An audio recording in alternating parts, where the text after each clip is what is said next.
Welcome, everyone. What a great turnout we've had today for our second cultural connections of the fall 2020 semester.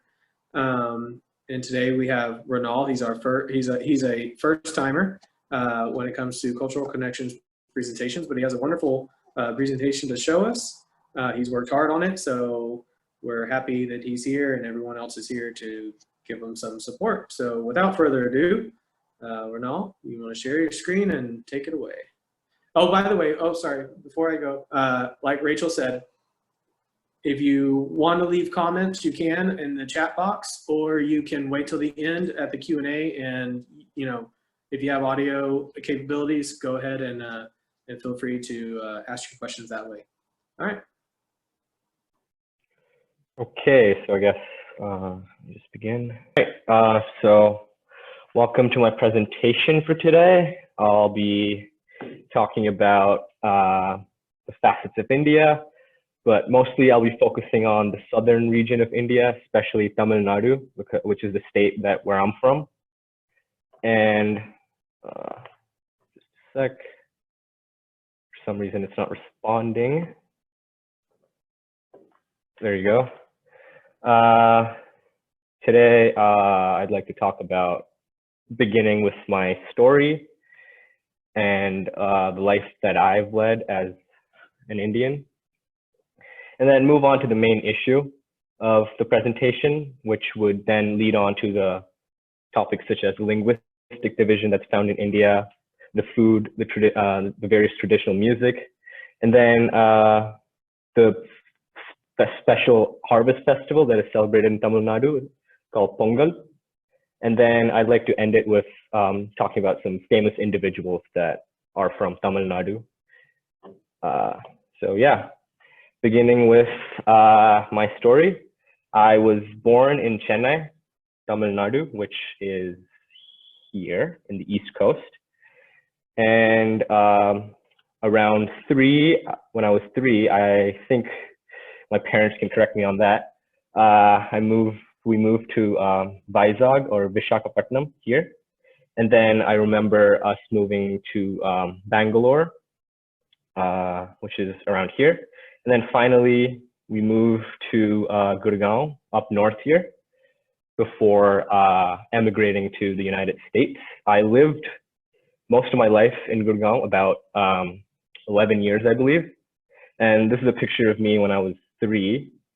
And I don't mean to brag, but I think I was probably the cutest kid I've ever seen myself. I'm just saying that, but you could disagree with me on that. And as you can see, I moved all across India, and I lived through a bunch of different cultures, and that is like different within India when compared to like other countries, is that each state that you can see, each line, that's not only a division between like the political, like geographically, it's also like a division between cultures. And because of that, I have like a certain unique experience growing up in India. I was born in the South, but I lived most of my life up north. And so I mostly felt like an outsider, especially at the beginning, because I did speak the language of Hindi, and so I was good there, but I still had a pretty thick accent back then, and that kind of meant that I still couldn't understand the regional dialects that they spoke. And I almost always got into like some type of fight when I was around like 8 or 9. But that was mostly because I was pretty bad at cricket, I believe, and the other kids were just frustrated at me. But there were other times where I felt like an outsider, especially my current best friend is from North India. And during my time there, when I always went to when I'd go to his house, I usually used to play with his PS3. And there were, during like special occasions, however, there was this one festival that is usually celebrated up north. It's called Raksha Bandhan.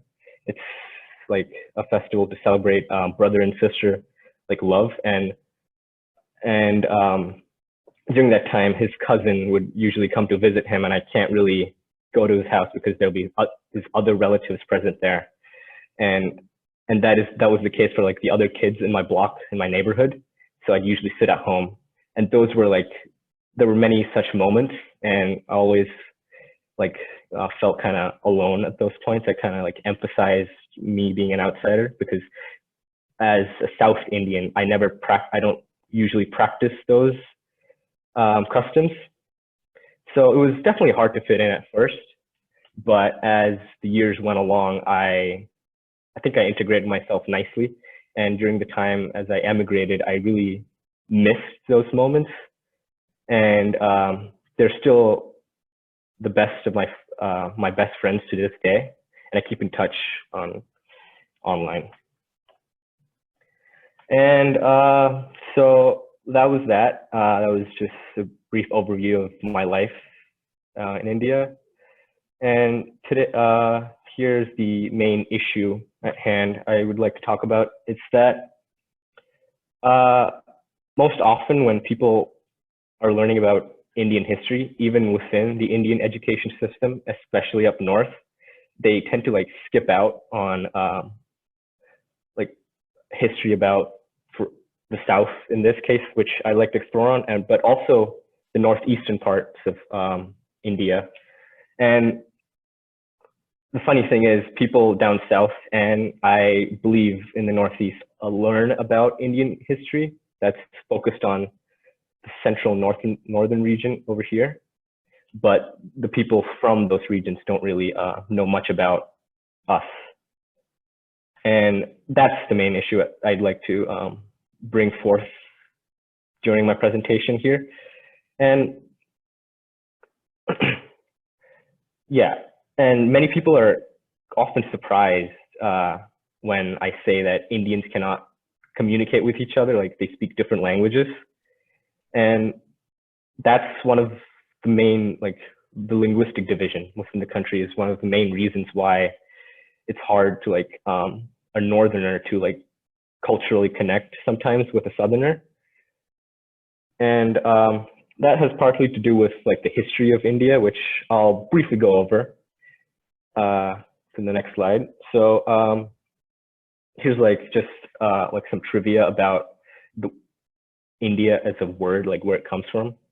It originates after the Indus River. It's named after the Indus River, which the people living there called it the Sindhu River in Sanskrit, and the Persians, they called it Indus, which was translated as Indos by the Greek, and then the English called it India.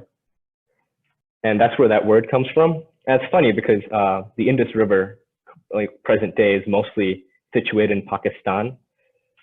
Only a little bit of it flows in India. And yet the entire subcontinent is named after that. And like people who've never seen the Indus River, for example, Southerners, can't really, I guess, in a way relate to that. But so that's the kind of disconnect that's kind of present there. And the majority of the disconnect comes because India was, throughout history, was never a single country. And it only became a single country after the British regained independence from the British. But before that, it was just like a clusters of kingdoms and dukedoms that rose and fell, empires stretching all the way from Afghanistan to Calcutta. And there were a variety of kingdoms down south as well. And the various kingdoms, they obviously had their own borders. And because of that, they have their own culture that they develop because they're kind of secluded from each other. There was obviously trade between them, but there were never a single, like a monolith, I would say. And it's kind of similar to Europe in that regards. Like various countries of Europe, they don't speak a single language now, do they? And if there was a country that was, I don't know, called Europea, I guess, people would still I think the situation, the parallels would be more prominent between India and Europe if that was the case. But unlike Europe, India is a single country. So people kind of get confused as to why they're different languages. There are about 22, 20-ish national officially recognized languages in India, and about 800 languages in total, I think. I'm not too sure about that. There's a lot. And this is just a screenshot that I took from the Indian government's website detailing their account of ancient history. And this is just like, this is just a timeline that they provided, which starts off with the Indus Valley Civilization, the Gupta dynasty, and all these various other civilizations. Even Alexander's invasions here. But all of this relates to like what happened up north. And there's like rarely and almost bits and pieces of information about what happened in the history of the South. And guys, by the way, you better read up all of this. There will be a test at the end, so just kidding. So yeah, and I tried to like search the website if there were anything about like a subsection detailing Southern history, but there was only something about medieval history, which doesn't make much sense because that's like kind of like a European thing. So I don't know why there was like a medieval history here. And then it was just talking about how India gained independence from the British. So even by the account of the Indian government, our like Southern history isn't really prominent there.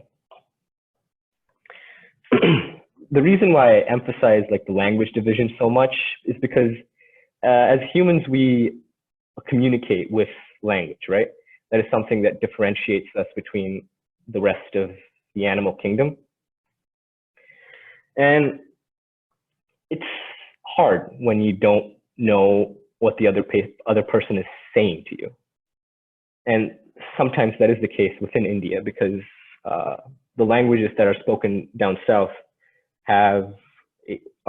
consist of a different family of languages known as the Dravidian languages, which is different from the northern languages, which is mostly Indo-Aryan. Indo-Aryan in this context means Indo-Iranian languages, and more broadly, Indo-European languages. That's where that family of languages comes from. And while in the Northeast, they speak a mix of Tibeto-Burman languages and their denominations. And there are about 30 states in India currently, and about 24 of them have their own separate regional language that they speak. And the South as a region consists of 5 states, and each state speaks their own language apart from 2 of them, which so even within the South, we're pretty diverse as far as languages are concerned. So that's how complex India is. And here's a map that kind of details the linguistic division that is found in India.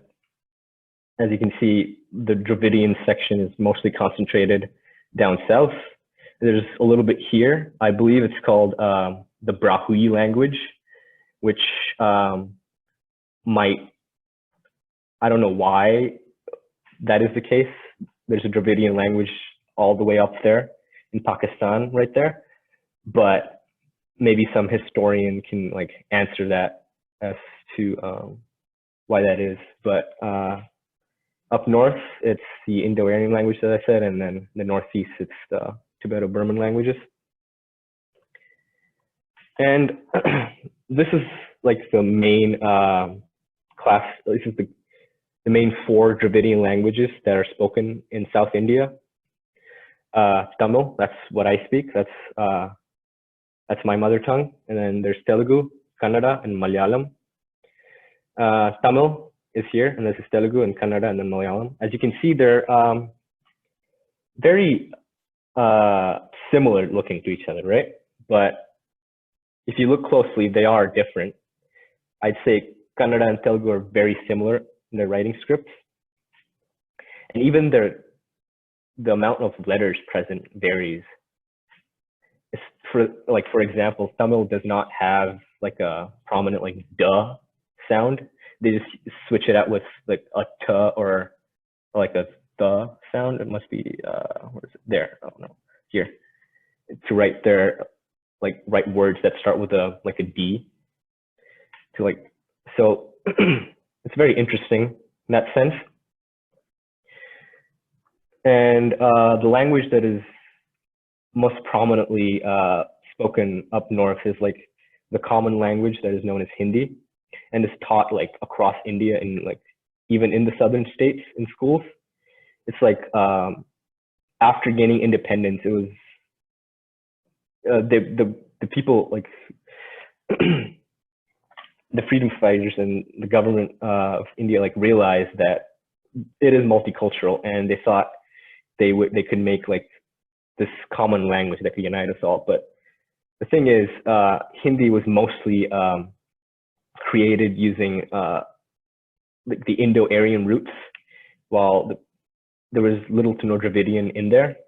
So people from the south find it hard to learn Hindi as language, whereas people from the north who have their own regional languages find it pretty easy.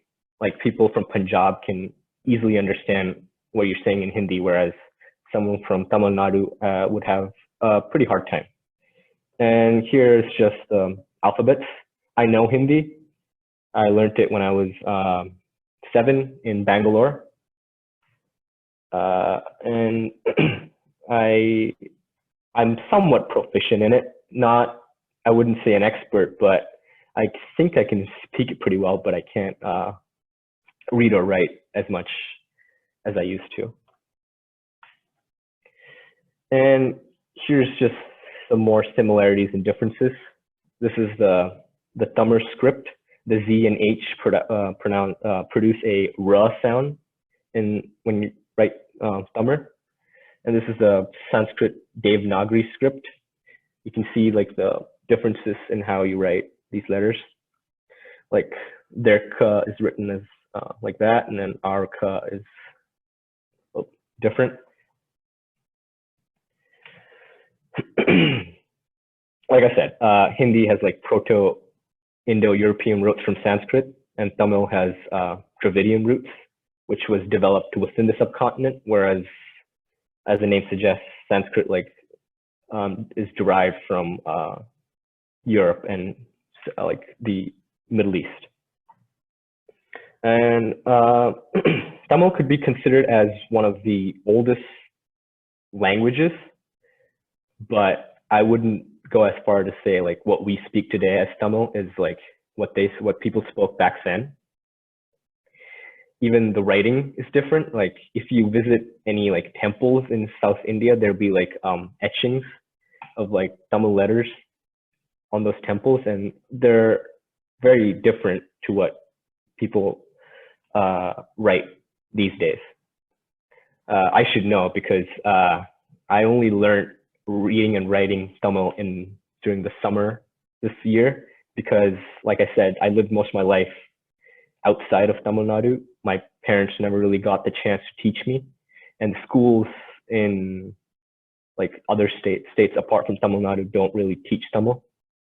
So, and the reason why modern Tamil is so like different is because there's a lot of loan words that originate from Sanskrit, and this is just due to like the cultural interactions they've had throughout the years. And in fact, if you even go as far as back to when Sanskrit was like derived, you could find loan words from the ancient Dravidian language that they used to speak. So kind of comes full circle that way. And this is like the few similarities that I could find, mainly within the writing script. There's not much similarity when you like talk, apart from the loan words like I mentioned of.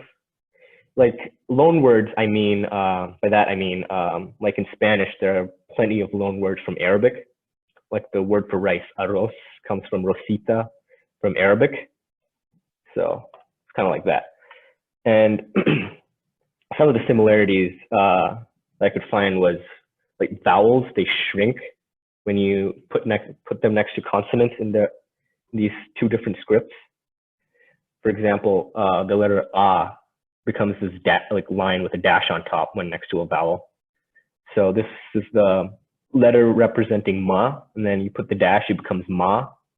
The same or similar is with Tamil. Like the Tamil letter for A is written like this. It becomes two lines with a dash on top. And when put next to this letter ta, becomes ta.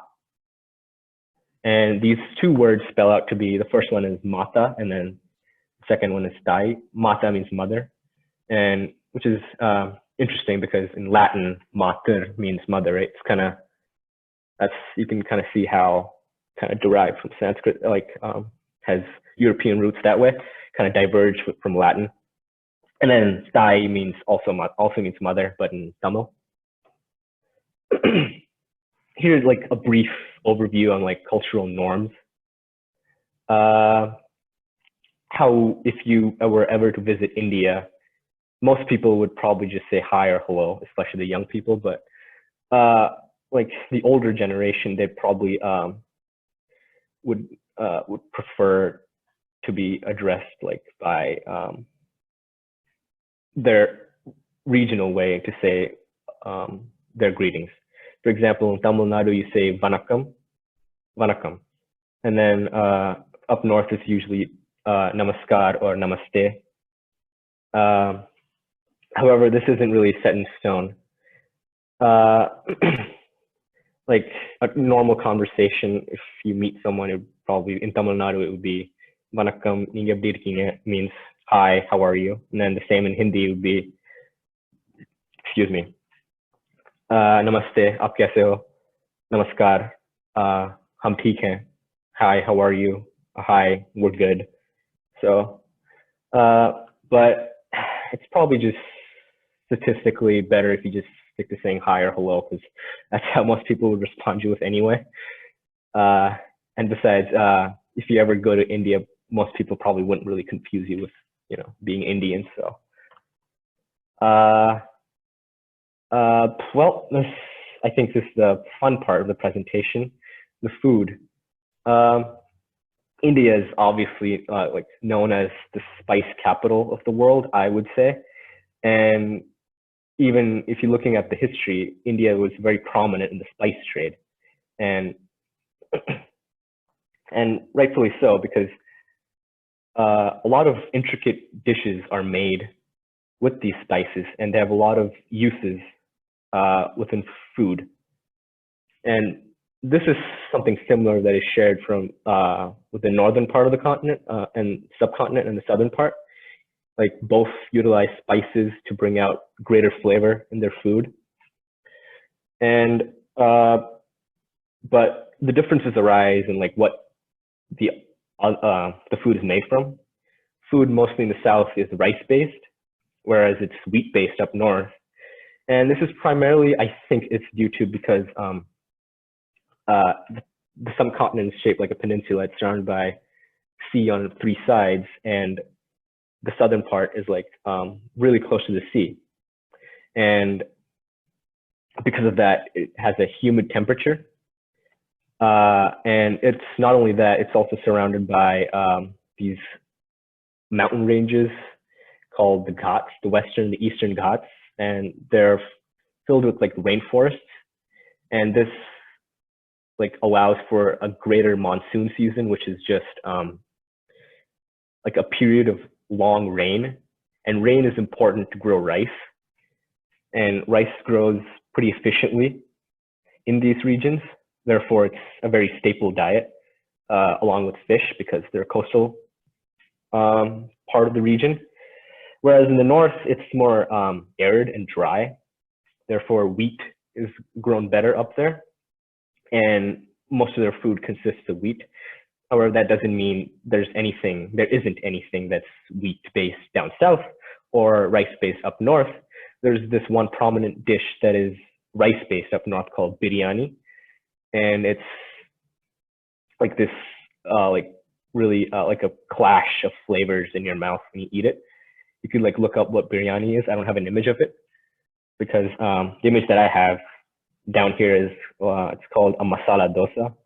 Like dosa is like a pancake basically made from rice batter, and this masala dosa and specifically is served with the masala, which is the potato. It's usually stuffed inside here, and then you dip it in like sambar, which is like basically lentil soup, and chutney. It could be coconut or onion or both. I usually take it with both, and then just eat it. It tastes great.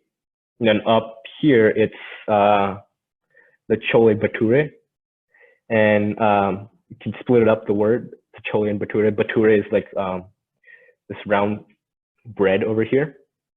It's made from wheat, specifically maida, which is a type of white flour, and that's the stuff that naan is made from. I'm sure some of you guys have had naan.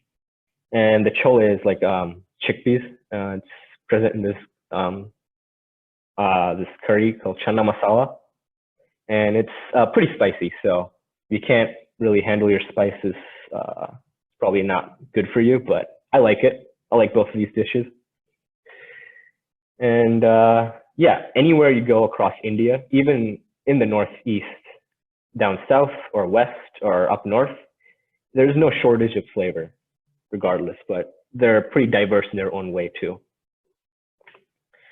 And here's some traditional clothing, just to like explore culture. I've just been looking at various aspects of it, and clothing is one of them. To the left here, this is what men up north wear for special occasions. It's called a sherwani. It's like a long overcoat worn with some cotton pants. And if you can tell, it has a lot of Middle Eastern influences on it. And this is mostly because the northern part of India always was open to like trade or invasions from the Middle East, from Mongolia, and Europe, and all those cultures just clashed, and you can find it up north. And that was something that I was kind of shocked by a little bit, I guess, because down south it's more a little bit more conservative as the culture, and it's not as diverse as it is up north.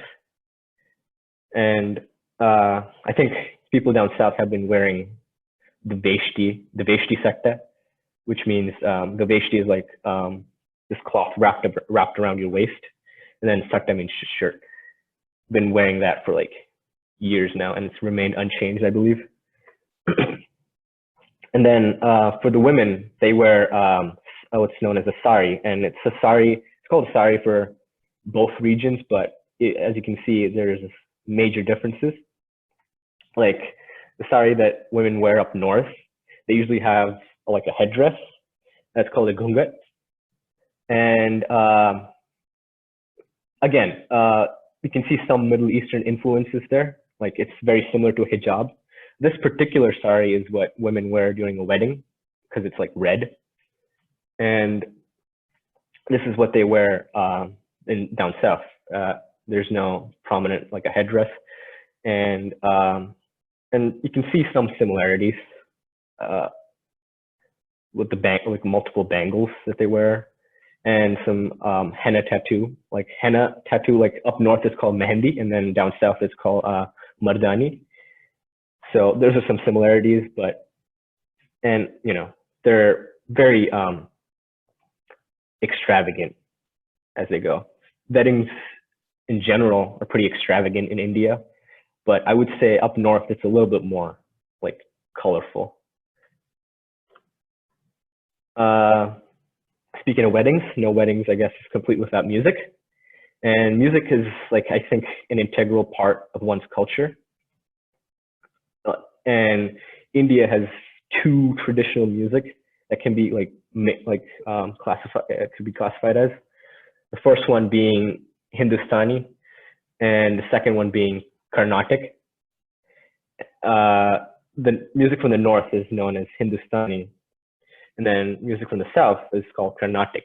And these two music prominently emerged as part of the Bhakti movement, which was like in the 15th century. The Bhakti movement was just like a movement of spirituality within Hinduism that emerged down south and it just rippled up north.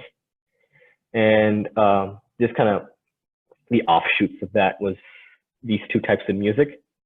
And Carnatic music, which is down south, has a lot of oscillations within the notes.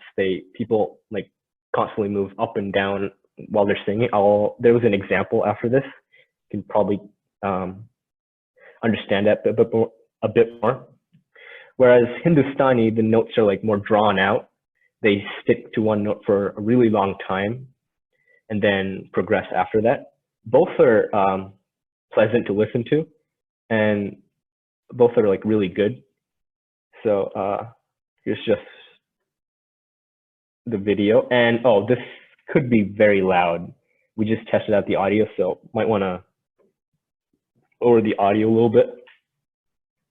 This is Hindustani music. And I hope you guys can see that.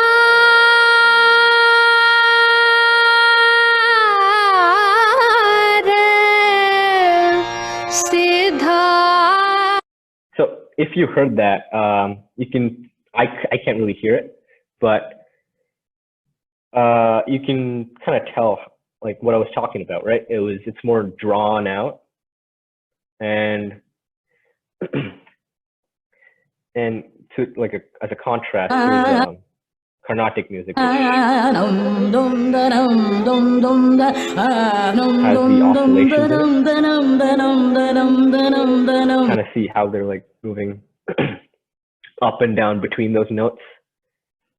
And I have a kind of like a bad relationship with music in general, I would say, because when I was a kid, my mom like made me join this like music class, and I don't know what happened. I can't remember. I was pretty young, but whatever it was, I just did not like listening to music after that. And you can tell how like it's very hard, right? You can, even as a non-music person myself, I can tell that it's very hard to like sing like these people, and it's like generally considered as like a prideful thing in India, like to be able to sing like this. And because of that, people are very strict in their education, and I suspect it has something to do with that, but I don't really remember. What I do remember is I was scarred by it for the rest of my life. Oh, sorry about that. Okay. Moving on to some cultural festivals, to give a bit more in-depth look onto the culture of southern India. And these are the 4 prominent festivals that are found in the southern region. First one is Onam, which is celebrated in Kerala. It is like known for its like boat races that they have. And Pongal, which I will be focusing on, is prominent in Tamil Nadu. And then Hampi is what's found in the state of Karnataka.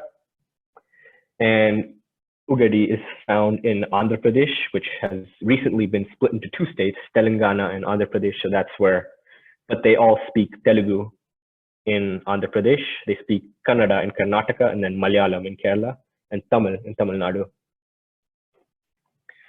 So Pongal is something that's central to the Tamil community.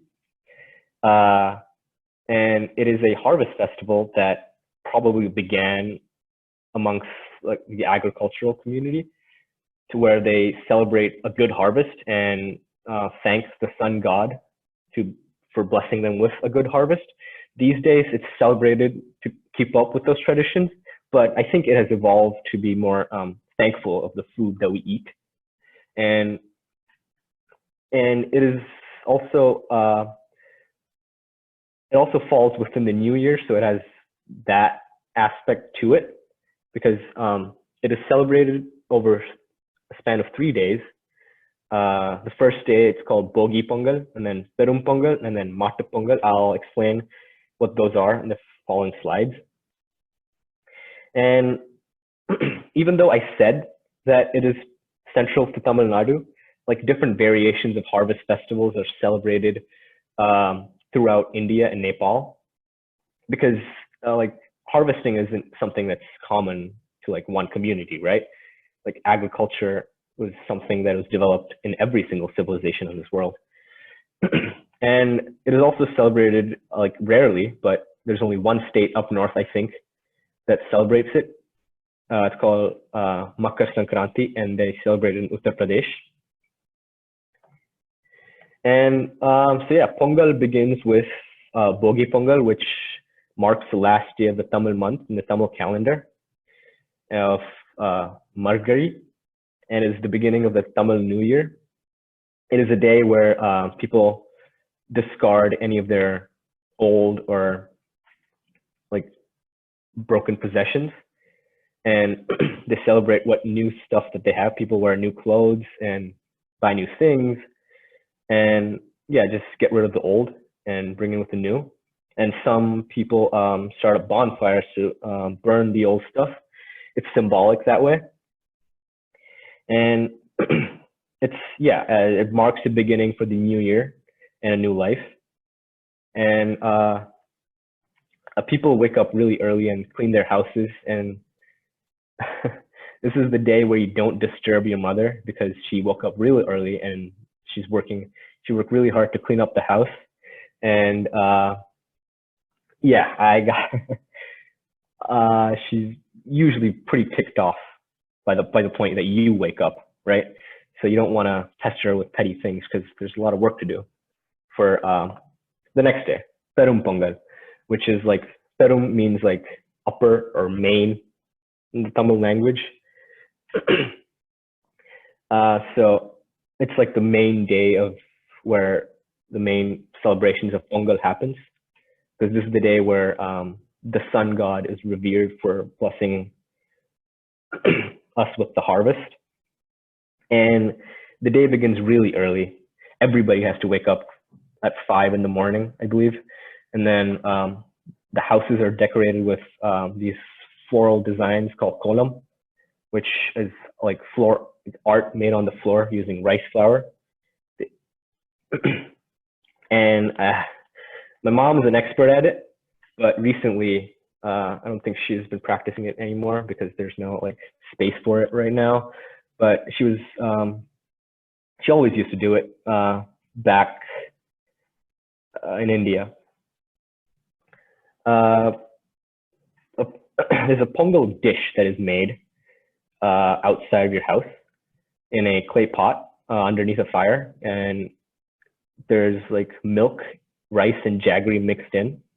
And then when the milk starts boiling out, people shout Pongalo Pongal, which means, which literally translates to it's boiling, right? Pongal means boiling. It's the milk, pal pong, that's how they say it. So the milk is boiling out. So that's where the name comes from. And it is like widely celebrated throughout Tamil Nadu. And there's like a group of, as you can see in the picture, like entire communities gather around to see it happen, the Pongal process. And as I said earlier, I lived most of my life up north.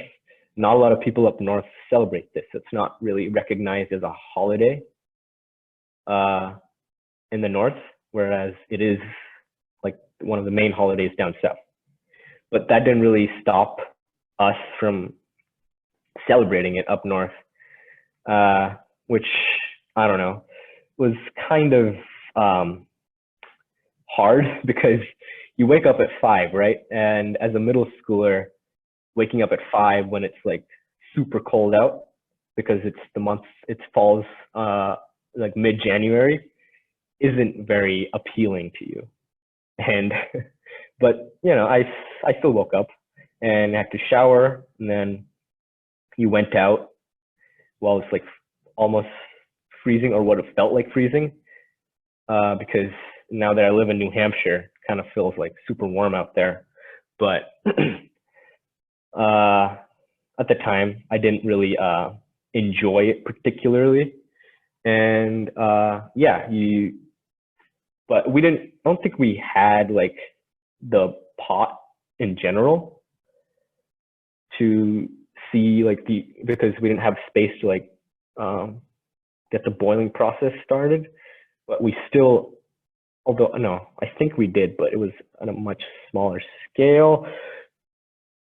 What I do remember is us shouting "Pongalo Pongal," but I didn't really want to do it because I was shy about it. Because no, it just felt like we were disturbing the neighborhood because nobody woke up at that time.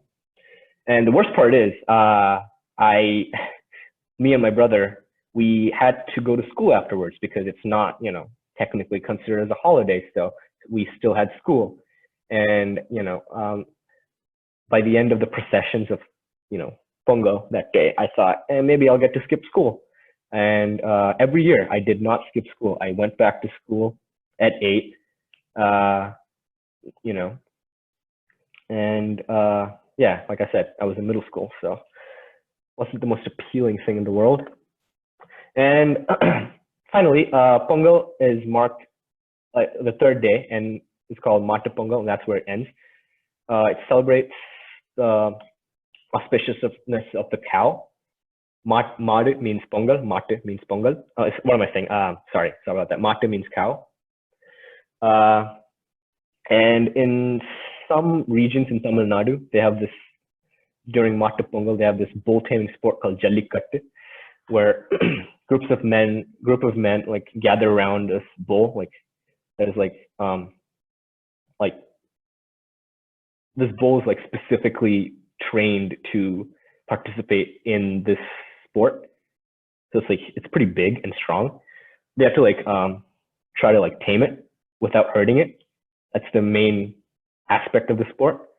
And it's kind of funny because this is also a point of contention between the North and the South, because like about half a decade ago, I think the Supreme Court of India banned it at the behest of like many people up north and animal rights activists without knowing the culture behind it. But in 2017, they like unbanned it because there were a lot of protests by the Tamil people, and now it's being continued with regulations.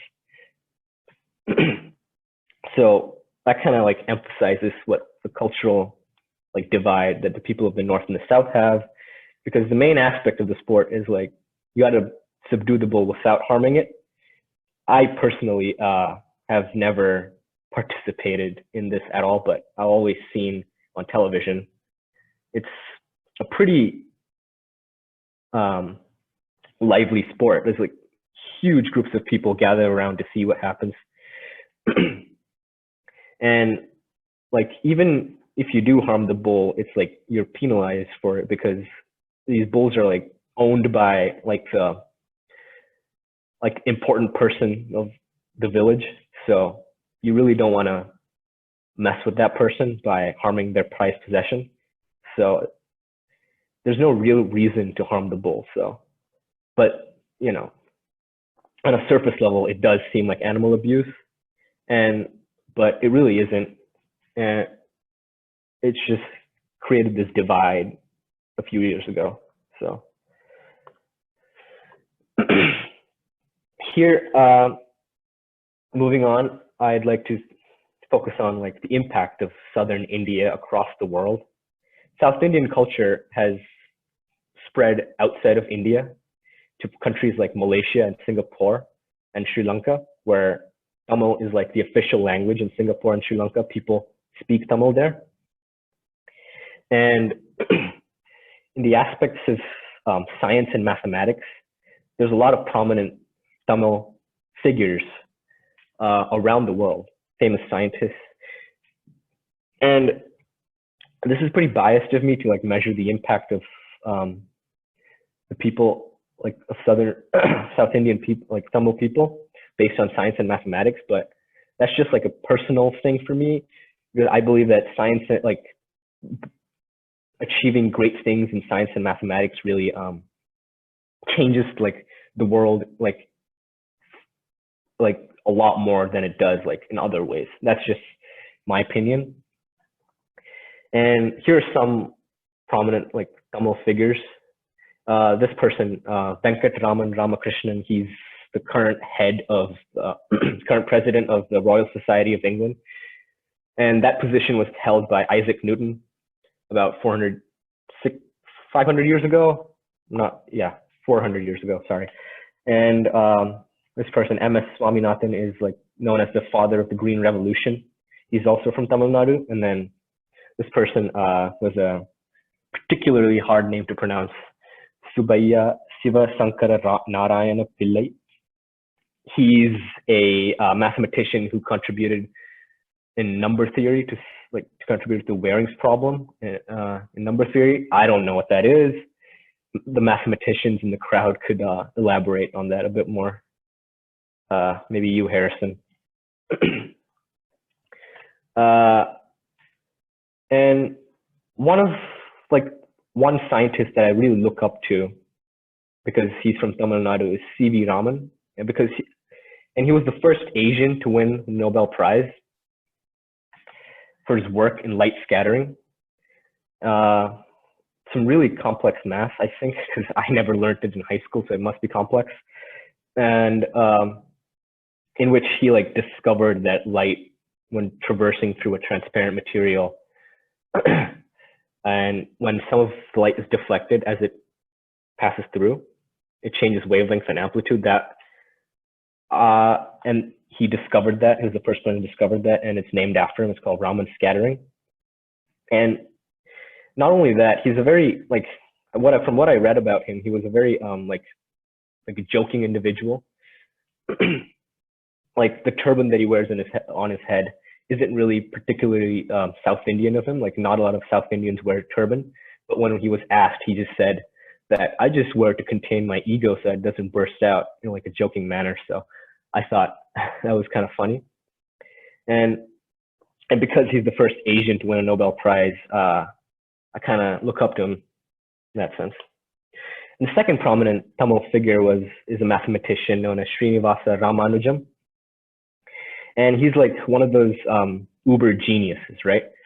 He's self-taught, and there's a legend that goes that when he was 13, that he learned a lot of mathematical theorems from a single book under a kerosene lamp. And I'm not sure how valid that is, but he did independently produce a bunch of famous theorems that was already discovered, but he did it independently.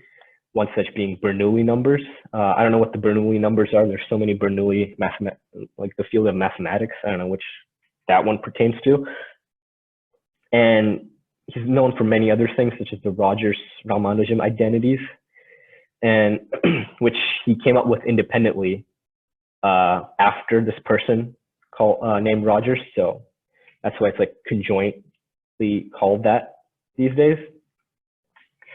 And when he was about in his 20s, he went to England to present his mathematical work, but nobody around him understood what he did, and they just like dismissed him, except for this one person, G.H. Hardy, and he worked under him for a while.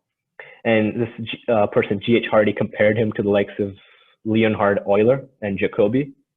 And in the field of mathematics, if you know if you get compared to Leonhard Euler, I think that's like the highest praise they can get.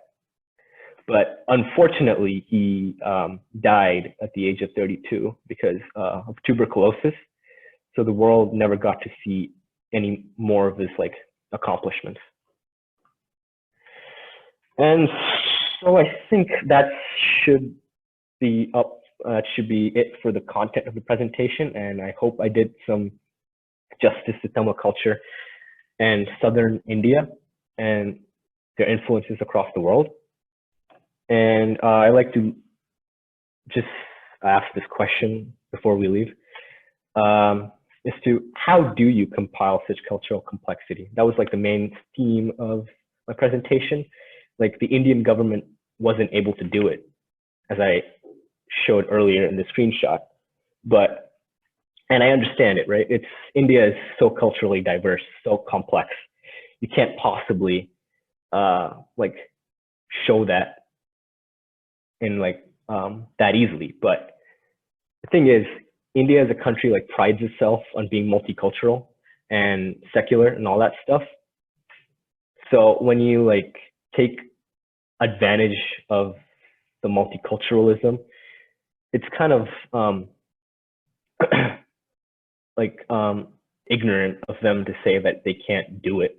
Like you can't portray such cultural complexity because it's kind of disingenuous to the people like Raman and Ramanujan for their contributions that they made from when they grew up in like South Indian culture and the other impacts that South India had throughout the world. So even though it is hard, I think it's something that must be done.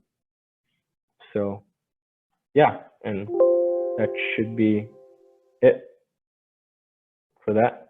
Thank you for watching. I hope you guys heard that. I couldn't really hear any response from you people, so. We were all very quiet. Okay. So we'll open it up to questions and answers. So please, if you want to, you can use audio or you can use the chat. I guess there's a lot of questions here. And thanks, Mom, for correcting me on my spelling on Telugu. Don't worry, that's what moms are for. I guess I'll start with the first question about the states from Elizabeth. So yeah, there's like states are often like these days they're like divided because it's at the beginning it was based on like the kingdoms that were there that were present, and then it later became like divided on linguistic lines, and then some states these days exist purely because of political reasons. Like it's a parliamentary system in India, like a party controls the government, and that usually causes contentions between those two parties, and sometimes it derails into them splitting the state. That has happened a lot, and so that's one. Next question is, are those languages similar? Like some languages can understand each other. They're similar in the sense that like French and Spanish are similar, so they're quite similar, but not as much.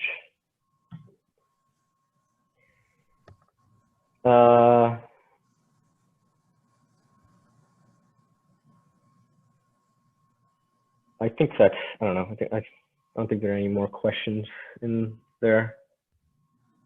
I have a question, if that's okay. Yeah. So how have you noticed like any differences between the education systems in India and in America? So I grew up with like a variety of education systems in India. The main one that people learn is called the CBSE, which is like the Indian one. But when I was 10, I switched schools and moved to an IB curriculum, which is something they teach in England, I believe. And so from there to the US, it was different, but I can't really comment on how different the Indian education system is from the US because I never actually learned that for most of my life. But from what I can tell, it's a lot, it was a little bit harder in India going to school and compared to here. I have some other Indian friends, and they've told me the same thing. Where it's like, yeah, you guys have it easy over here.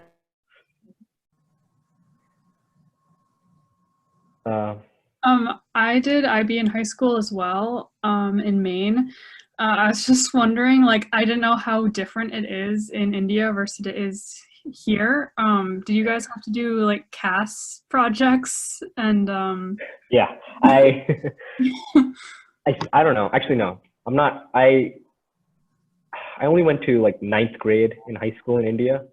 I moved here in 2015 when I was in 10th grade, beginning my 10th grade. So I got to ask my Indian friends about the IB exams and all that stuff.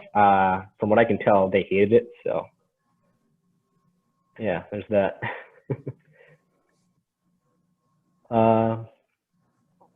What else?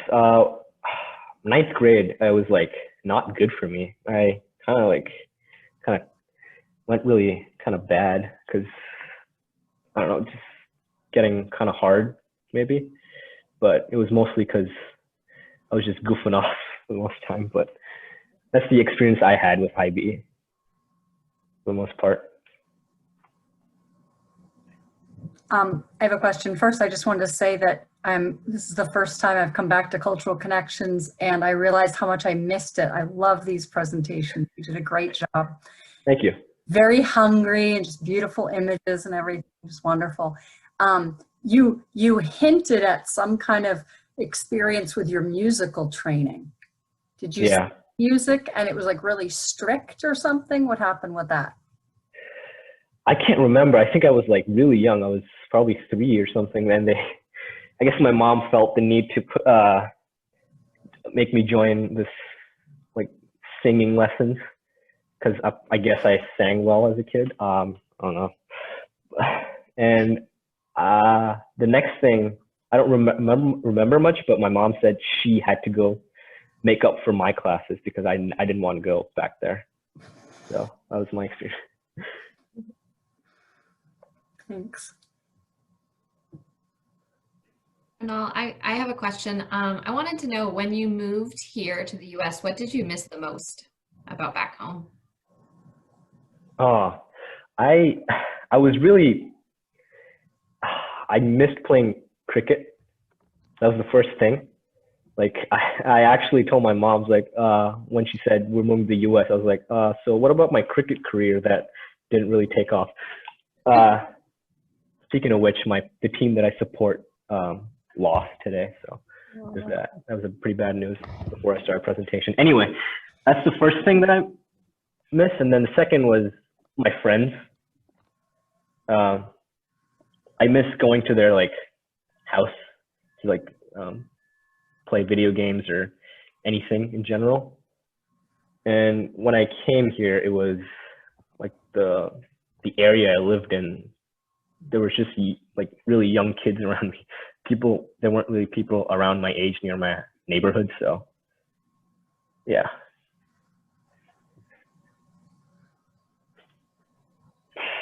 Although I did slowly make friends. Some of them are here: Payson, Harrison, Jeff, and Adam. He was here, but he left. But it was a process. Like the school, there's no like, the school that I went to, Portsmouth High School, did not have like a single classroom where people of your age group like meet with each other. That was different from back in India. So each class that I had, there were like different people that I never really talked to before, or like get to know them really well, because there was a different person each time. So I can't really get to know them when they're always a different person. So, but I guess by the end of my senior year of high school, I made some friends.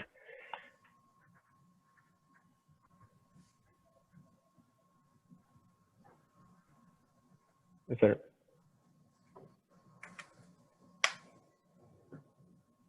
I have one question. When Yeah. you first came here, what was the biggest cultural differences that you noticed right away? When I first came here, I like kind of shut off myself from the world in general. I just kept playing Xbox all the time with my friends from India. So I never really noticed, like, I watched a lot of YouTube, so I became kind of familiar with like the American like culture and stuff. So I didn't really feel that out of place at times, but I'm slowly like learning right now, even today, like different things that people do. Like I don't know what a pep rally was in high school. I was like, and they tried to explain it to me, but they didn't really do a good job. But you know, I saw it afterwards and wasn't particularly fond of it. But yeah, Payson agrees.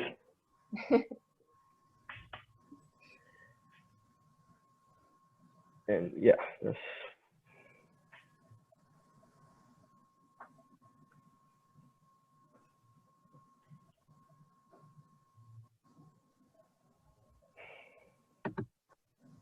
did I go over time? I think I kept myself a timer, but on the side, but I kept changing.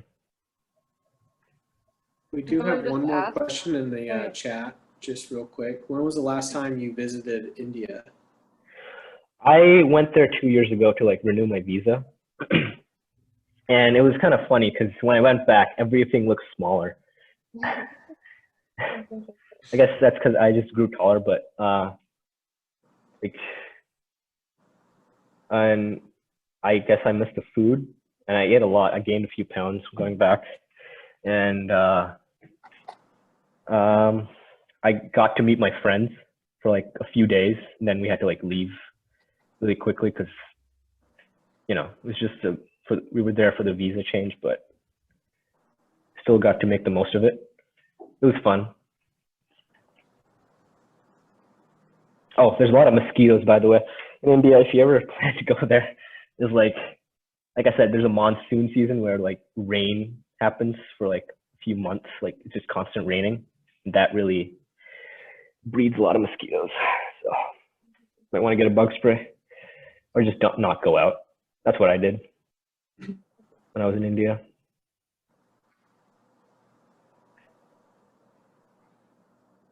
All right. Well, great presentation and all. That was Thank you. really wonderful. Thank you all for coming. I hope it's not too much Zoom fatigue by the end of the day on Friday. So hopefully we will see you all next week as well. We have another cultural presentation next Friday at 3, same Zoom link, where Nicholas, he will be presenting over things you probably didn't know about Brazil. So, and he's here in the audience as well. So please come and show your support for Nicholas. And we hope you all have a wonderful and safe weekend.